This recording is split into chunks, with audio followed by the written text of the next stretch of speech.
The Adventures of Tom Sawyer by Mark Twain, also known as Samuel Longhorn Clemens. Plot summary. The story introduces Tom Sawyer, a mischievous but clever boy, living with his Aunt Polly. We see his playful adventures, school life, and early conflicts that showcase his spirited nature and relationships with Sid, Becky, and friends. Tom's adventures intensify as he cleverly whitewashes a fence, befriends Huckleberry Finn, and becomes entangled in witnessing a graveyard murder involving Injun Joe. The tension rises with Muff Potter's wrongful accusation and Tom's internal struggle with keeping their secret. Tom bravely testifies at the trial, exposing Injun Joe as the real murderer. This act of courage turns Tom into a local hero, but also puts him and Huckleberry in danger from Injun Joe's revenge. The boys embark on treasure hunts, pirate adventures on an island, and survive being lost in McDougal's cave. They uncover hidden treasures, face emotional and physical challenges, and renew friendships and rivalries. Tom and Huckleberry's discovery of the treasure brings them wealth and recognition. Despite Huckleberry's struggle with civilization and eventual return, Tom secures a promising future through support from influential townsfolk, symbolizing maturation and societal acceptance. Chapter 1. In a lively scene, Aunt Polly calls out for Tom, who is nowhere to be found. She searches around, eventually catching Tom after he slyly hides in a closet where he's been caught indulging in a jam despite strict warnings. Aunt Polly wrestles with her conflicting feelings. She knows Tom is mischievous and often tests her patience. Yet she also feels a strong affection for him as her late sister's child. Though she is determined to discipline him, she struggles to find the balance between kindness and firmness. Tom manages to skip school one afternoon and enjoys his time, returning just in time to help Jim, their small helper, with woodwork. Meanwhile, Tom's younger half-brother Sid dutifully finishes his chores without complaint or mischief. During supper, Aunt Polly tries to outsmart Tom by questioning him cleverly, aiming to catch him in a lie about whether he went swimming. But Tom cleverly evades her traps. Tom then delights in a new whistling trick he learned and ventures out into the village, where he meets a well-dressed new boy. Their encounter quickly turns into a playful but tense challenge of bravado, with neither willing to back down. They spar physically and verbally until Tom finally bests the newcomer in a tussle. However, the other boy retaliates by throwing a stone at Tom's back and running away. Tom pursues him to find where he lives and dares him to come out and fight, but the boy stays hidden. Returning home late and dirty, Tom faces his aunt's disappointment. His appearance and the state of his clothes harden her resolve to punish him by turning his Saturday holiday into a day of labor. Chapter 2. On a bright Saturday morning, Tom Sawyer faces the daunting task of whitewashing a lone fence. Initially disheartened, he feels the chore is a burden compared to the lively freedom enjoyed by other boys. When Jim arrives with water from the whitewash, Tom persuades him to fetch the water while Tom tackles the painting work, cleverly managing to avoid the task himself. Tom's spirits are lifted temporarily by the thought of the fun the other boys are having, but he is worried about being mocked for having to work. After assessing his new possessions, he realizes he does not have enough to buy his way out of the chore. Then, inspired by a brilliant idea, He starts whitewashing the fence with renewed purpose. Ben Rogers, a boy full of energy and play, arrives pretending to be a steamboat, and teasing Tom about working. Tom feigns interest in his work, and when Ben asks to try whitewashing, Tom initially refuses, but finally consents, pretending the fence requires special care. One by one, the other boys come by and beg for a chance to whitewash the fence, and Tom cleverly trades his participation for small treasures and favors. As the day progresses, Tom's wealth of treasures grows immensely, while the fence gets thoroughly painted. He experiences the satisfaction of this cunning strategy and a new understanding of human nature. People desire things more when they are difficult to obtain. Chapter 3. Tom returns to Aunt Polly, presenting himself boldly, despite her expecting him to be gone. He claims he has finished whitewashing the fence, which Aunt Polly skeptically checks, only to find the entire fence remarkably well painted. Astonished, she acknowledges Tom's ability to work when he chooses, and rewards him with an apple and a moral lecture about earning treats through virtuous effort. Tom then cleverly steals a doughnut and escapes outside. Outside, Tom playfully pelts his half-brother Sid with clods before fleeing over a fence.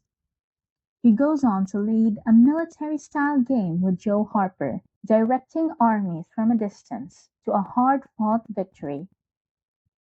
Passing by Jeff Thatcher's house, Tom spots a new girl who captivates him instantly, causing him to forget a previous affection, Amy Lawrence. He tries to impress this girl with boyish antics, but she soon disappears, leaving him longing, yet hopeful, when she tosses him a pansy. At home, Tom's mischievous nature continues. He gets scolded for trying to steal a sugar, but remains unbothered, especially when Sid accidentally breaks a sugar bowl, and Tom cleverly shifts blame to him. His aunt suspects Tom has been up to more mischief, but stays silent out of conflicted feelings. Tom sulks dramatically, imagining how his aunt secretly longs to forgive him. He seeks solitude by a river, brooding with his wilted pansy, fantasizing about her pity and the drama of a tragic end. But his romantic reverie abruptly ended when a servant drenches him with water from above, forcing him to jump up and flee, signaling ongoing boyish battles with Sid. Finally, Tom goes to bed without saying his prayers, much to Sid's silent amusement and caution. Chapter 4. The sun rises on a peaceful village where Aunt Polly begins the day with a solemn family worship filled with scriptural lessons. Tom struggles to memorize verses from the Sermon on the Mount. Distracted yet motivated by Mary's promise of a reward, his hard work pays off, earning him a prized barlow knife, though it's more for show than use. Tom is prepared for Sunday school by Mary, who insists on cleanliness and proper attire, much to Tom's discomfort.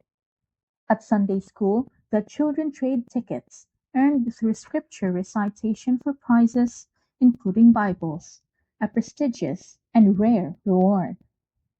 The superintendent, Mr. Walters, delivers a familiar but earnest speech, while the children's antics bring lively chaos. A notable event unfolds with the arrival of esteemed visitors, including Judge Thatcher, who impresses the children with his grandeur. Amidst this, Tom unexpectedly claims a Bible prize, surprising everyone and stirring envy among his peers who unknowingly contributed to his ticket collection. Amy Lawrence's pride turns to jealousy as she notices Tom's odd behavior. When introduced to the judge, Tom is tongue-tied and uncertain, failing to answer simple biblical questions, which gently highlights his true understanding beneath his achievements. Chapter 5. The congregation gathers for morning sermon, including notable townsfolk and the ever-perfect Willie Mufferson, who is envied by the boys like Tom. The minister, known for his dramatic hymn readings and lengthy announcement, offers a detailed prayer covering everything from local to international concerns. Tom endures the prayer restlessly, distracted by a fly, until he captures it once the prayer ends. The sermon begins with fiery themes about salvation, which causes many to nod off, though Tom briefly imagines the grandeur of being the child leading peaceful animals at the millennium. His attention then shifts to a beetle he treasures, which becomes the center of amusement as a poodle batters it around, causing laughter among the congregation. The sermon loses all seriousness after this, ending with a benediction and leaving Tom amused but slightly upset about the dog taking his beetle away. Chapter 6. Monday morning brings misery for Tom as school resumes. He tries to feign illness to avoid it. After some theatrical groans and a fabricated sore-toe, Aunt Polly discovers his scheme and pulls out his loose tooth. Tom's missing tooth becomes a source of pride among his peers, especially with his new talent for spitting. Tom meets Huckleberry Finn, the town's free-spirited outcast, who fascinates him despite warnings. They trade curiosities and share folklore about curing warts with spunk water and using a dead cat to ward off witches. At school, Tom is punished for talking to Huckleberry. He ends up sitting with the girls and starts exchanging friendly gestures with Becky Thatcher, who becomes the object of his affection. Their innocent interactions bring Tom joy despite the strict school environment. Tom struggles with his studies, causing chaos in classes, and eventually losing his long-held Pooter medal, signaling a rough week ahead. Chapter 7. Tom finds school unbearably dull and entertains himself with a tick on his desk, engaging his friend Joe Harper in a playful game. When school breaks for recess, Tom arranges a secret meeting with Becky Thatcher. They bond over drawing on a slate, sharing chewing gum, and talking about love and engagements. Tom confesses his affection for Becky, who shyly reciprocates, leading to a promise of eternal love and engagement. However, when Becky suspects Tom's prior affection for Amy Lawrence, she becomes upset and withdraws. Despite Tom's attempts to comfort her, she remains hurt, and Tom leaves feeling remorseful. Becky is left alone, embarrassed and heartbroken, while the school day continues with her hidden sorrow. Chapter 8. Tom escapes the dullness of school by indulging in imaginative plays in the woods. He contemplates running away to become a pirate or soldier, his mind filled with grand dreams of adventure and glory. He discovers an old treasure spot where a marble was hidden, but his superstition about marbles gathering there fails, which he attributes to witchcraft. Abandoning his doubts, Tom prepares for play with his old friend Joe Harper, donning makeshift costumes and weapons as they enact Robin Hood adventures. Their spirited sword fights and role-playing bring joy and escape from reality, though they lament the loss of such wild freedom in modern civilization. Chapter 9. At night, Tom and Huckleberry sneak out to a graveyard, carrying a dead cat. Enveloped by the eerie silence and superstition of the place, They hide as three men arrive: Muff Potter, Injun Joe, and Dr. Robinson, who begin to open a grave. Tension rises as the men reveal a dark past, leading to a violent struggle where Injun Joe fatally stabs the doctor during a confrontation. After the attack, Injun Joe manipulates the drunken Potter into believing he committed the murder, vowing to keep his silence. The boys witness this horrifying scene and flee, deeply shaken. Chapter 10. Tom and Huckleberry, fleeing in terror after witnessing the graveyard murder, rush to safety of an old tannery. They swear a solemn blood oath to keep silent about what they saw, fearing Injun Joe's wrath. Despite their vow, their anxiety and guilt weigh heavily on them.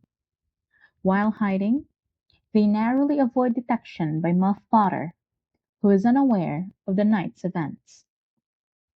Tom returns home quietly, but senses the family's somber mood and his aunt's sorrow, realizing the consequences of his actions. At school, Tom faces punishment for playing hooky but is more preoccupied with his inner turmoil. Discovering his lost brass Andrew knob reignites his feelings of loss and regret, deepening his emotional struggle. Chapter 11. News spreads quickly of the murder and Muff Potter's suspected involvement after a knife belonging to him is found nearby. Despite his pleas of innocence, Potter is arrested, and the town prepares for his capture and trial. Tom and Huckleberry watch the proceedings with fear, especially as Injun Joe remains calm and unchallenged, deepening their dread. Potter's sorrow and Injun Joe's cold lies further haunt Tom, whose guilty conscience disrupts his sleep and daily life. Tom secretly brings small comforts to Potter in jail, while the town debates punishing Injun Joe for grave robbing, but fears his reputation. The legal process is complicated, with a focus on the fight and murder, leaving the grave robbery unaddressed for the time being. Chapter 12. Tom sinks into melancholy due to Becky's illness, losing interest in his usual adventures. Aunt Polly tries various health remedies, including water treatments and patent medicines, but nothing improves Tom's spirits. He cleverly feigns enthusiasm for painkiller, often using it for mischief, including dosing the family cat, which reacts wildly. Despite his ailments, Tom eagerly watches for Becky and tries to catch her attention at school through antics and showmanship. However, Becky remains indifferent, leaving Tom heartbroken and misunderstood. Chapter 13. Tom, Joe Harper, and Huckleberry Finn, feeling rejected and misunderstood, decide to run away and become pirates on a remote island. They adopt grandiose pirate personas, complete with titles and dramatic rituals. After stealing provisions, they set off on a raft, imagining a life of freedom and adventure away from society. They enjoy the wilderness, campfire, and camaraderie, reveling in their newfound independence. However, conscience soon visits, making them grapple with the morality of their actions, especially theft. Chapter 14. Tom wakes to the peaceful dawn on the island, marveling at nature's awakening and feeling a sense of calm. The boys enjoy a refreshing swim, a hearty breakfast of freshly caught fish and bacon, and explore the island, which is about 3 miles long and a quarter-mile wide. Despite the wild beauty, a creeping homesickness begins to unsettle them. Their attention is caught by distant sounds of the arrival of a steam ferry and boats near the village. Tom guesses someone must have drowned, and the boys feel their absence is being mourned, which fills them with pride. As night falls, they revel in the attention they believe they have garnered. In quiet moments, thoughts of home and loved ones creep in, causing unease, but Tom and Huckleberry dismiss these feelings to avoid seeming weak. Tom secretly prepares notes and small tokens to send home, showing his conflicting feelings between adventure and connection. Chapter 15. Tom returns secretly to his aunt's house, overhearing her and others mourning him as if he were lost or dead, which deeply moves him. Despite his grief, he suppresses the urge to reveal himself, touched by their sorrow and love. The family discusses their fears and hopes as news spreads about the boy's disappearance. Tom leaves quietly, returning to the island, where the other boys await. His comrades express their faith in his loyalty, and they resume their pirate adventure with a hearty breakfast and plans for the day. Chapter 16. The boys spend their days on the island, hunting for turtle eggs, swimming, and playing games like marbles and circus acts. As the fun fades, homesickness creeps in, leading Joe and Huckleberry to decide to leave the island, leaving Tom determined to stay. Tom reveals a secret plan to keep the group together, rekindling their spirits. The boys try smoking pipes, struggling with the harsh taste and discomfort, but feeling grown up and proud of their new skill. A fierce storm hits the island at night, driving the boys to seek shelter and challenge their resilience. After the storm, they dry off, rekindle the fire, and continue their adventures by pretending to be Indians, complete with painted bodies and war garments. They resolve their conflicts with a pipe of peace and enjoy a proud, jovial evening together. Chapter 17. The town falls into mourning as the families of Tom, Joe, and the Harpers grieve deeply. Even the children feel the weight of loss, as Becky Thatcher laments having no memento of Tom. At the funeral, the community reflects on the boys' lives, recognizing their goodness and talents they had previously overlooked. Just as the service reaches a peak of sorrow, the boys unexpectedly appear, alive and well, having secretly listened to their own funeral sermon from the church gallery. Their return brings immense joy and relief, especially for Aunt Polly and the Harpers. The congregation burst into triumphant hymn, celebrating the miraculous return, and Tom feels proud as the town warmly welcomes the boys back, showering them with love and affection. Chapter 18. Tom's secret plan was to return home with his friends and attend their own funerals, which was a great adventure for him. Aunt Polly expresses her mixed feelings about Tom's escapade, wishing he had shown more care, but understanding his spirited nature. At school, Tom becomes a hero, admired and envied by his peers, which feeds his pride. He distances himself from Becky Thatcher, who reacts with jealousy when she sees him with Amy Lawrence. Tom's conflicted feelings lead to tension, with Becky feeling hurt and vengeful, even resorting to sabotaging Tom's spelling book through Alfred Temple. Chapter 19. Tom returns home feeling gloomy, and his aunt scolds him for not warning the Harpers about their pirate adventure and for misleading her with a lie about a dream. Tom explains that he wanted to avoid spoiling the secret and that he came to reassure her they were safe. Moved by his confession and expressed love, Aunt Polly softens and asks for another kiss, forgiving him. She finds comfort in the note Tom left, choosing to believe in his good intentions despite her doubts. Chapter 20. Tom returns home in a bad mood and faces Aunt Polly's scolding for keeping his adventure a secret and causing unnecessary worry. Though he regrets his actions, he admits to wanting to keep the fun of their escapade alive.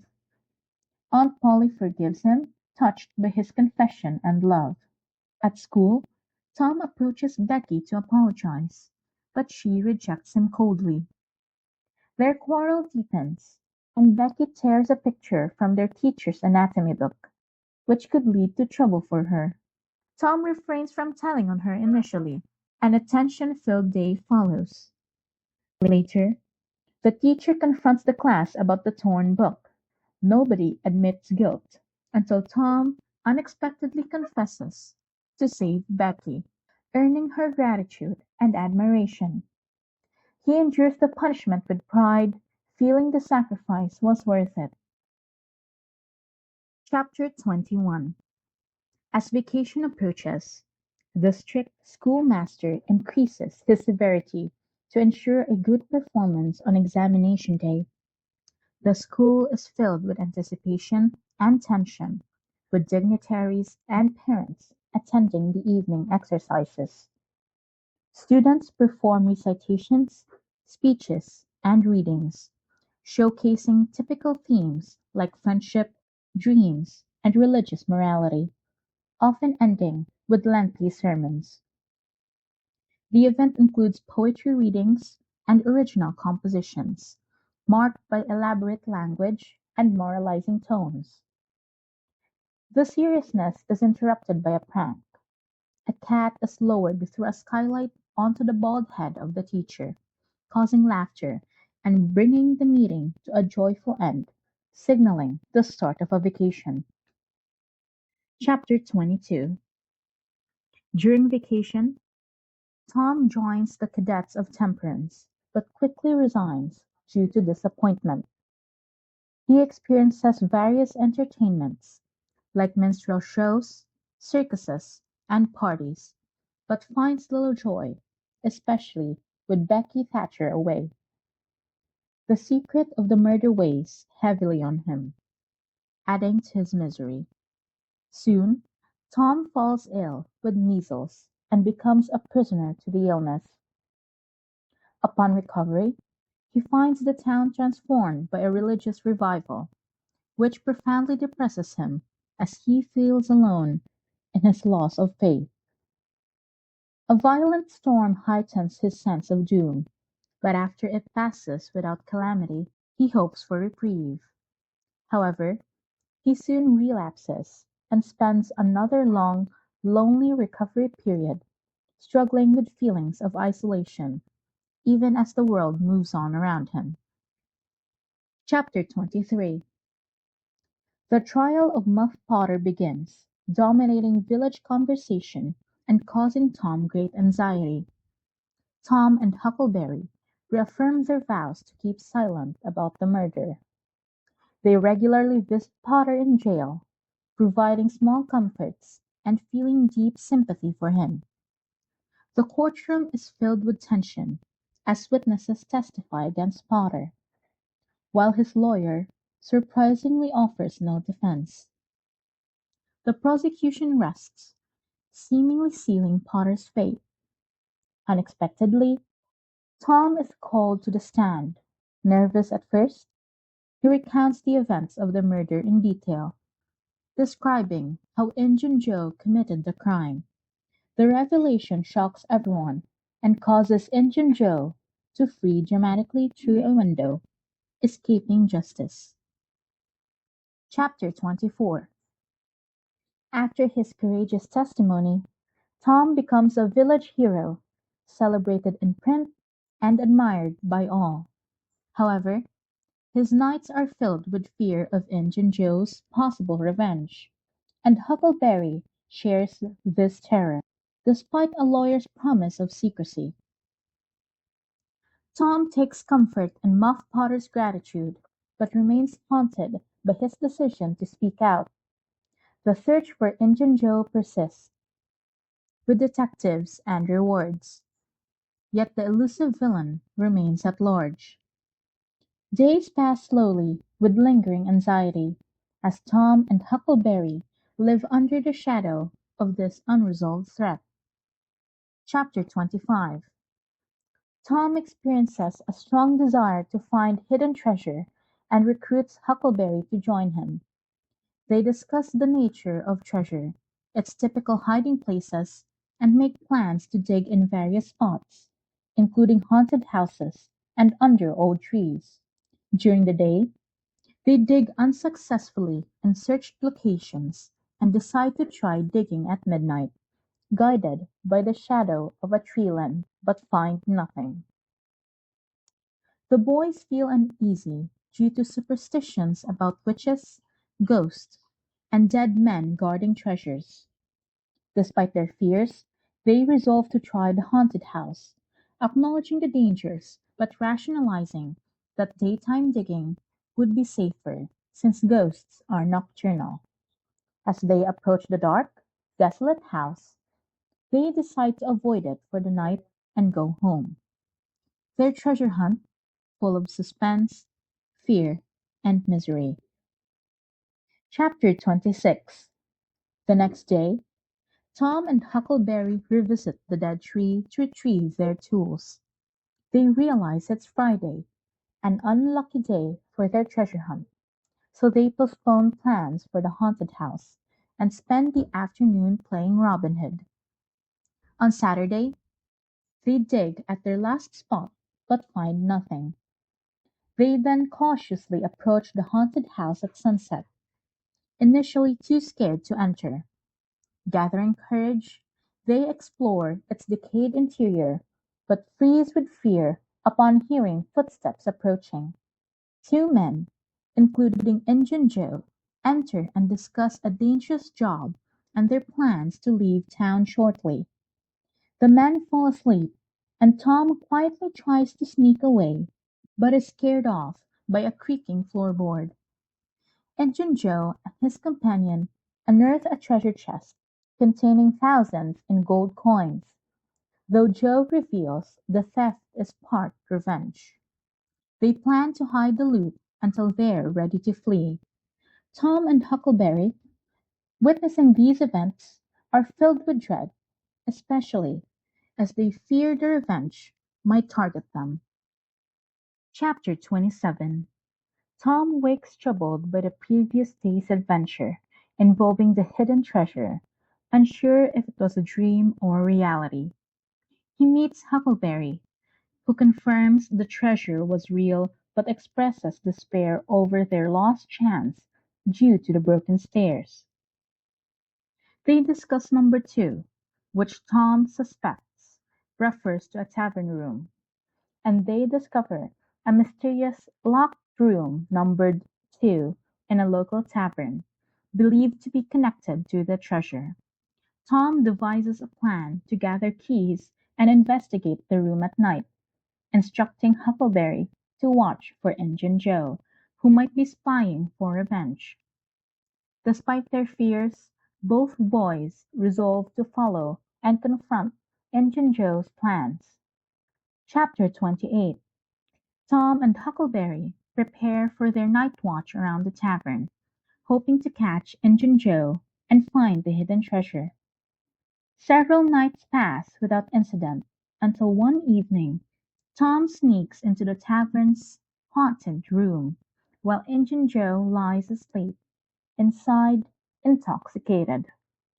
Tom narrowly avoids waking him and escapes without finding the treasure. They realize the room is haunted not by ghosts, but by whiskey, making it too risky to try retrieving the treasure while Joe is there. They decide to watch nightly, waiting for a safer opportunity. The boys agree to a system of signals to alert each other if something happens, and Huckleberry commits to keeping watch all night, every night. Chapter 29. Tom's focus shifts to Becky Thatcher as Judge Thatcher's family returns to town. The long-awaited picnic is arranged, and the village's youth prepare eagerly. The children enjoy the picnic, followed by exploration of McDougall's cave, a vast and complex natural labyrinth known only in part to local youth. Meanwhile, Huckleberry watches vigilantly for Injun Joe. One night, he stealthily follows Injun Joe and an accomplice as they carry the treasure up Cardiff Hill toward the widow Douglas's home. Huckleberry fears they intend harm, but dare not intervene directly. He alerts the Welshman and his sons, who arms themselves and approach the sumac path quietly. A gunfight ensues, but Huckleberry flees swiftly before witnessing more. Chapter 30. At dawn, Huckleberry visits the Welshman and his sons, who recount their failed attempt to catch Injun Joe and his accomplice during a nighttime gunfight. They plan to involve the sheriff and organize a search party. Huckleberry nervously shares details of his secret surveillance, eventually revealing that the deaf and dumb Spaniard is actually Injun Joe, heightening the danger. Meanwhile, the village is consumed with concern, as Becky Thatcher and Tom remain missing after the picnic and cave exploration. An extensive search is launched, with hundreds of townsfolk combing the cave labyrinth relentlessly. Huckleberry falls ill from the strain, but is cared for by the widow Douglas. Despite rumors and faint hopes, no sign of the children is found. The discovery of liquor at the Temperance Tavern and its closure offer little consolation. Chapter 31. Tom and Becky delve deeper into McDougall's cave during the picnic, exploring its labyrinthine passages, and marveling at natural formations like stalactites and underground springs. They become lost, with their candles dwindling, increasing their fear and despair. They rest, share their last bit of wedding cake saved from the picnic, and hope for rescue. Hearing distant shouts, they attempt to follow but find no one, deepening their misery. In a daring move, Tom uses a kite line to explore side passages, but encounters Injun Joe, who flees upon hearing Tom shout. Despite fear, hunger forces them onward. Becky weakens, and Tom promises to stay by her side no matter what. Chapter 32. The village mourns the lost children, with public and private prayers offered, but eventually many give up hope. Suddenly, news arrives that Tom, Becky, and the others have been found. The town erupts in joyous celebration as the children return, hailed as heroes. Tom recounts their harrowing escape from the cave, including his discovery of a small daylight opening and how he led Becky to safety.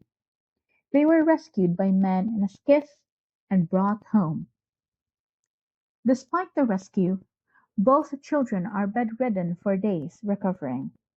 Tom visits the sick Huckleberry, learning that the man who terrorized them was found drowned near the ferry. Judge Thatcher reveals he has secured the cave with heavy iron sheathing and locks, intending to prevent future accidents. This revelation unsettles Tom, who realizes Injun Joe is still in the cave. Chapter 33. Tom and Huckleberry locate the treasure hidden in a snug cave beneath a cross-marked rock. They extract the chest, laden with coins, leaving behind weapons and other items used by robbers. They humorously plan to use the hiding spot for future orgies, fitting their bandit fantasies. After packing the treasure into bags, they safely transport it to the woodshed loft of the widow Douglas. Planning to hide it further, and share it with trusted friends. On their way, the Welshman offers to help haul their cargo to the widow's house, where they arrive, covered in cave grime. The widow greets them warmly and offers new clothes, providing comfort after their long adventure. Chapter 34. At the widow Douglas's party, honoring the Welshman and his sons, Huckleberry feels uncomfortable in the crowd and plans to sneak out, but Tom encourages him to stay. Sid reveals that Mr. Jones will disclose Huckleberry's role in tracking the robbers, which makes Huckleberry a target for attention. Mr. Jones publicly acknowledges Huckleberry's bravery, and the widow offers to educate and provide for him. Tom humorously claims Huckleberry is rich, then reveals the treasure they found and pours over $12,000 in coins onto the table, astonishing the guests. Tom recounts their adventure in detail, captivating the audience and overshadowing Mr. Jones's planned surprise. Chapter 35. Tom and Huckleberry's newfound wealth causes a stir in their village, with even serious men searching for hidden treasures in haunted houses. Their biographical sketches appear in the village paper, and their money is wisely invested by the widow Douglas and Judge Thatcher, giving them impressive incomes. Judge Thatcher admires Tom for his bravery, predicts a great future for him, and supports his education. Meanwhile, Huckleberry struggles with the constraints of civilization under the widow's care, longing for his former freedom. After 3 weeks, Huckleberry runs away, hiding out in an old hogshed where Tom finds him. Tom urges Huckleberry to return, but Huckleberry resists, claiming he cannot stand the regimented life. Tom reassures him and convinces him to give it another try, promising to support him.